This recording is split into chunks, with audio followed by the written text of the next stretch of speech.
Showa Godzilla, the one who started it all, and Monster vs. Godzilla, the blockbusting franchise-reviving Godzilla.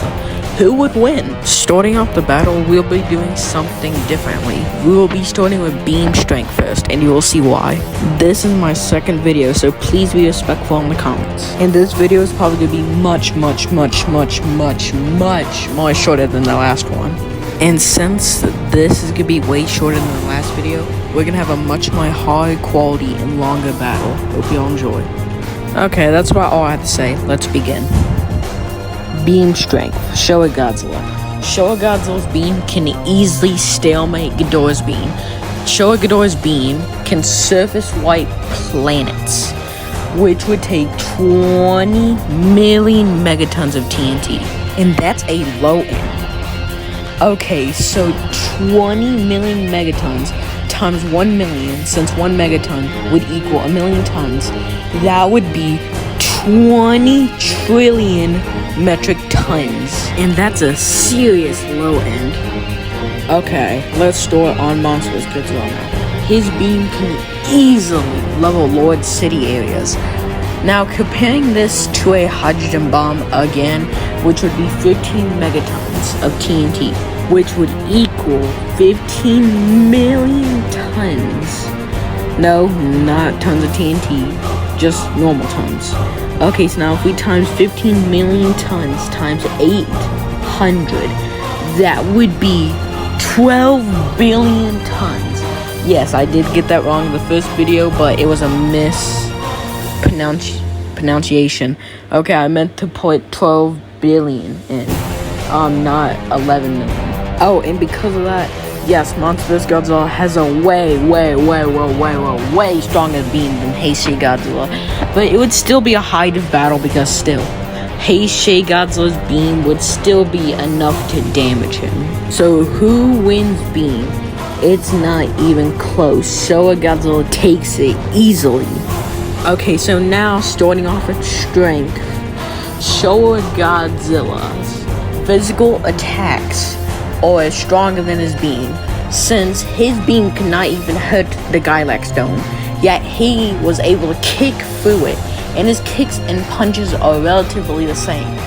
Okay, so I'm gonna say that his physical blows would be at least 2 times stronger than his beam. Okay, so that would be 12. Wait, no, not 12. That's Monster vs. Godzilla's. Okay, so that would be 20 trillion times 2, which that means that the force of his physical blows would be 40 trillion times per hit. That is 4 times the strength of the Permian asteroid that hit Monster vs. Godzilla. Okay, so now Monster vs. Godzilla, we're gonna skip to his best feat of strength, which is lifting a island in Awakening. Okay, so the average weight that the island would be 149 million US tons.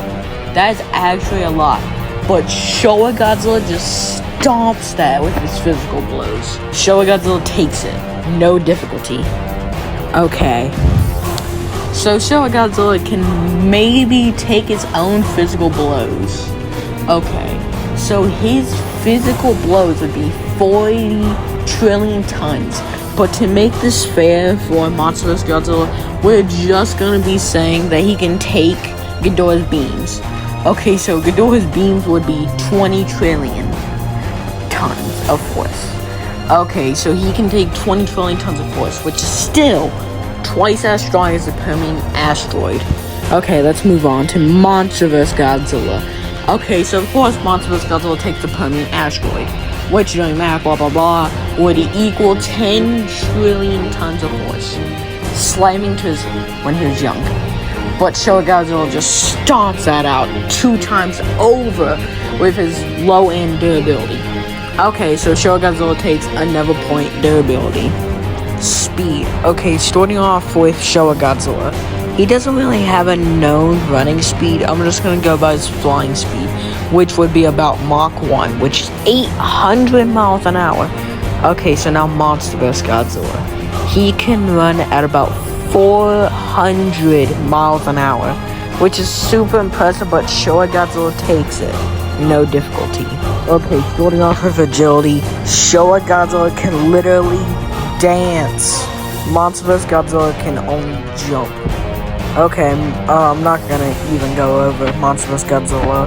Showa Godzilla takes agility very easy. Okay, so now IQ. Okay, so Showa Godzilla, he can team up. No surprise to anyone. Oh, and he can form a father-son relationship with a kid he adopted.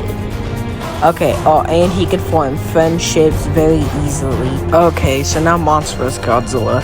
He can team up and he can time his attacks. Oh, and he knows to sneak up on his opponents. Oh, and he knew to shoot the beam down the female Muto's throat. Okay, so I would say IQ is a little bit close, but Showa Godzilla just takes it. Mid-diff.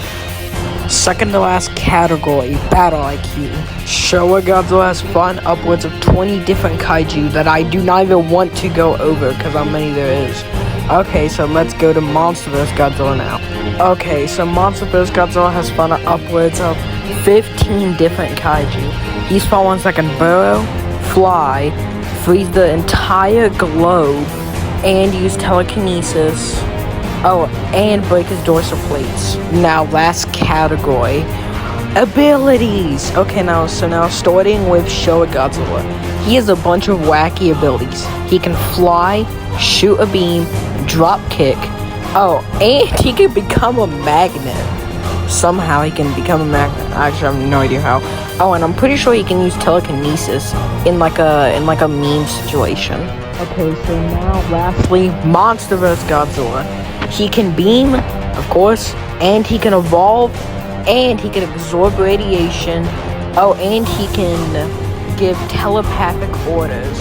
He can sense kaiju from halfway across the globe, and he has thermal vision. Abilities are close, but in terms of usefulness in battle, I will go with Monster vs. Godzilla. Monster vs. Godzilla has better abilities. Okay, so now with all the points riled up, now how about let's get to the battle.